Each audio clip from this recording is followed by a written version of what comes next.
And now we come to the conclusion of our concert tonight with a big finale featuring the choir, the band, and the orchestra together playing a tune that I wrote entitled, well, the first one is The Wisdom of Youth, and the second is There's a Fanfare Now. And just a little backstory on what you're going to hear.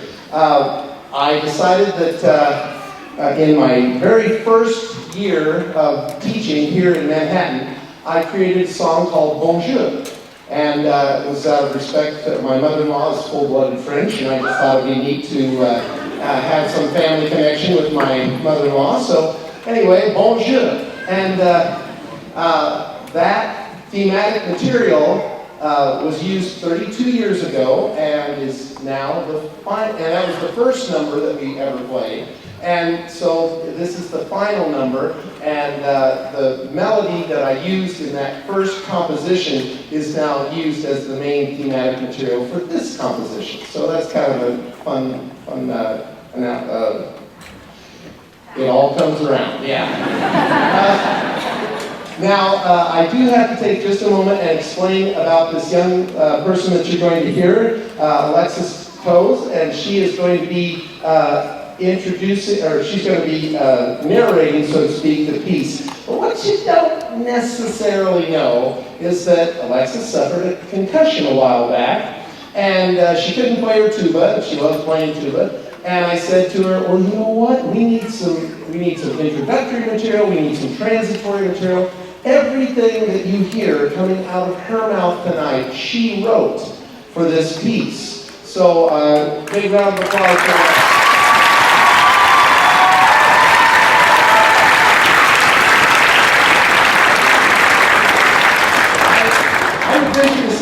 We have some talented folks here, don't we? Yes, we do. All right.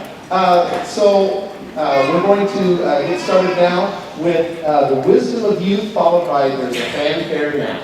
And it describes our understanding that someday we will achieve world peace. And when we do, we're going to need a fanfare.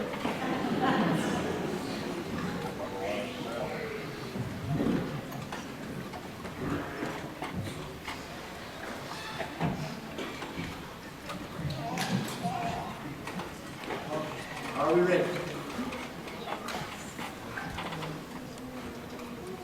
The 10 youth from all walks of life.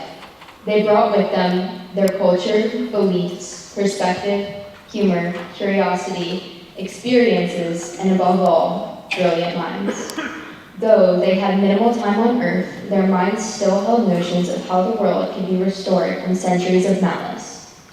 Irked by the many generations of adults expecting change but never taking action, they developed a mindset. They were going to show the world that it was the youth's turn now. They knew it would be unattainable if they attempted this feat as individuals, so they convened. Together, they were ready to act.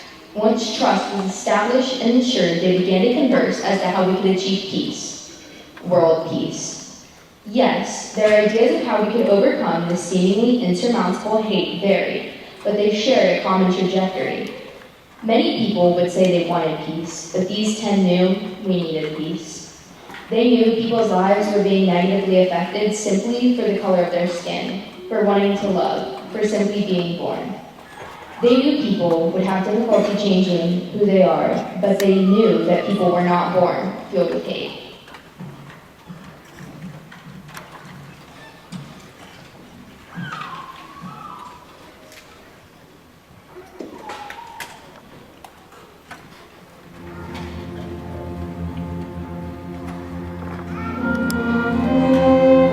We've suffered the rhetoric of anger and deceit for far too long. False rhetoric that succumbs to the violence it perpetrates towards another.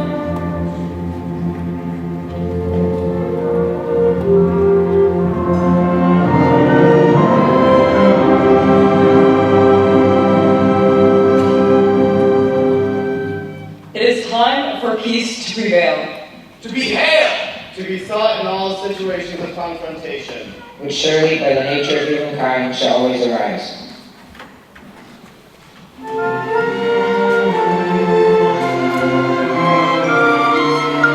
Peace must be that which come to our mind first.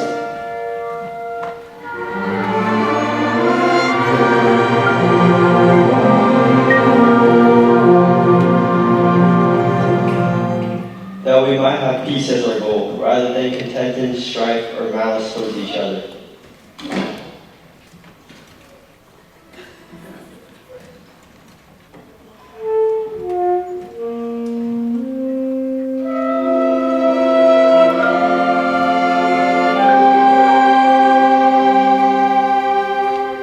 We cannot build ourselves up by putting or pushing someone else down. We must live where we stand, and then have courage and humility.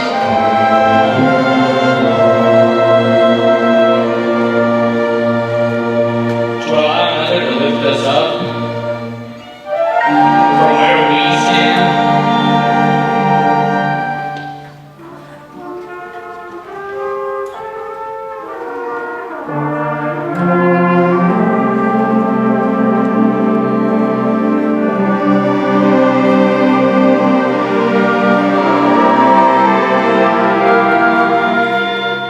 Working together, we can do this.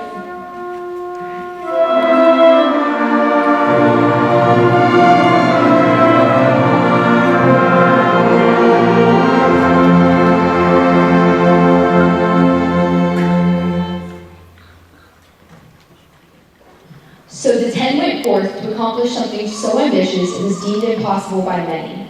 The 10 went in different directions, but they did not fear their parting. With technology, they had established periodic check-ins to learn of and support each other's progress. They would reunite in person when this tedious yet needed task was complete. They all rallied groups to help with the task associated with a journey for peace. The first went to ensure responsible officials were elected. The second went to Congress to prevent bills from being passed that discriminated against love. The third held rallies to assert racial justice. The fourth went and devised an equal distribution system for food. The fifth is working to resolve the issues within our healthcare system. The sixth went to help establish equal employment systems that would diminish the pay gap. The seventh met with world leaders to liquidate war, violence, and crime. The eighth continues working across with organizations across the globe to solve the global warming, pollution, and extinction crises. The ninth went to find a solution to poverty and ensure every child is given an equal opportunity education.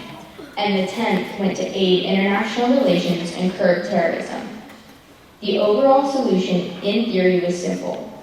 We need love. To love ourselves and one another. It would take them time, but they had aptitude, creativity, resilience, and most saliently, a shared yearning for change. They overcame oppression, hostility, loss, pain, and threats. But through those times, they had people who cared so deeply about them, and they all knew in darkest times the only way to find the light is not to lie down and hope for it to come, but rather to persevere until you're basking in its warm rays. Finally, it was accomplished. They had done it. Against all odds, 10 young adults, someone's sons and daughters, sisters and brothers, had changed the world. They had achieved world peace. People could live and love freely. They could walk the streets without fearing for their safety. Previously endangered species could thrive. No child would go hungry, and all would have an education. Everyone was finally able to get a job and be fairly paid for the work they do. And most importantly, parents will no longer lose their child in wars or acts of violence. Above all, love unites us. So, as world peace has been achieved, our fanfare celebration heralds through the land.